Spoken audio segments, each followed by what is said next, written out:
there. It's Lady Ember here. Thank you for tuning into another episode for Tips for a Magical Life. I am so happy to see you. This is a non denominational, quick, short show that's focused on helping you live a more heart centered, authentic, fun life filled with harmony, joy, happiness, abundance, light, and love. Now, I'm your host, Lady Ember, and I truly believe that's what a magical life is.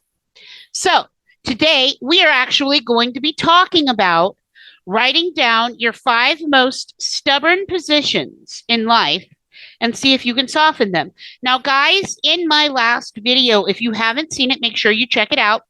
It's resist the urge to criticize.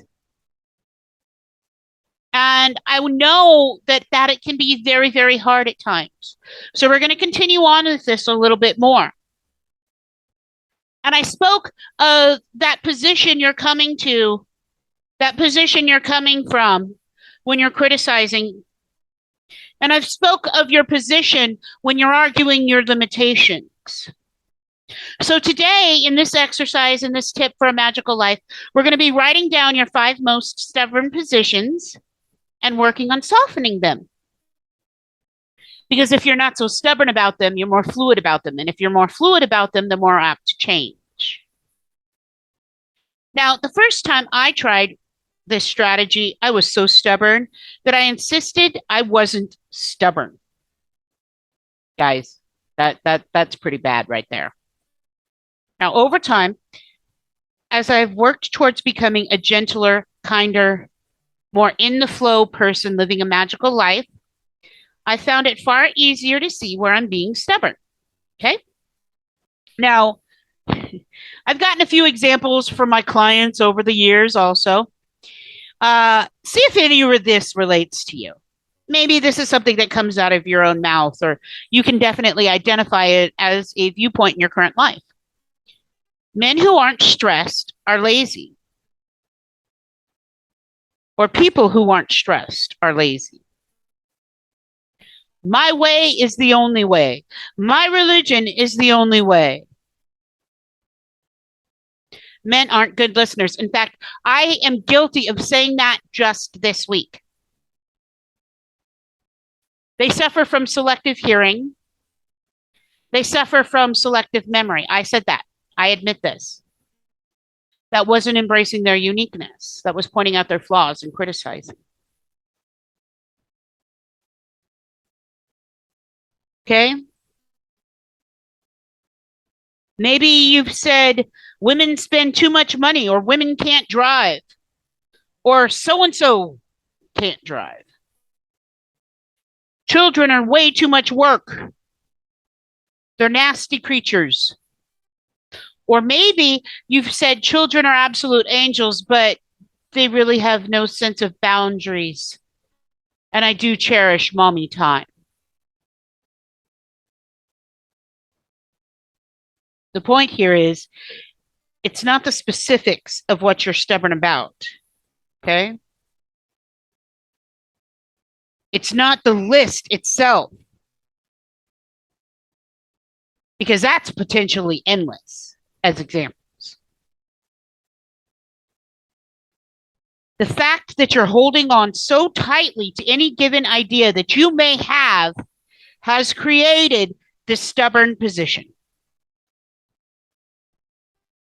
And it makes it really, really hard to change within you. It becomes a fact in your life. Whether you want it to or not, it does. You speak it into reality. Now, guys, it doesn't make you weak to soften your position, to make you more loving, to make you less stubborn in this, more fluid. In fact, it makes you stronger. Now, I have a male client who is adamant to the point of being obnoxious about it at times, that his wife spends way too much money. But as we worked and he relaxed a little and noticed his own rigidity, he discovered something that he's now a little embarrassed about. But he laughs at it, so we're making progress. He found out that in reality, He spent more money on himself than his wife spent on herself every single month for a year. Talk about calling the kettle black, right? As Granny used to say. His objectivity had become muddled by his own rigid beliefs. As he became wiser and gentler, his marriage has improved immensely.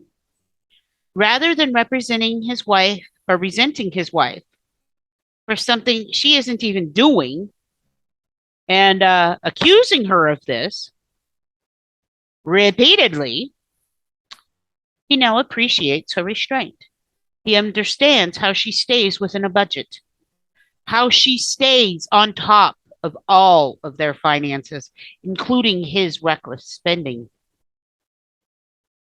She, in turn, feels his new acceptance and appreciation and loves him more than before.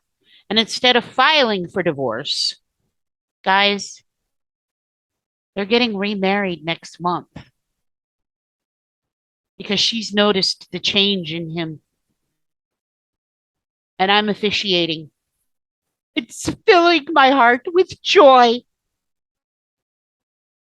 Guys, that's the only thing I have for you today in this tip for a magical life.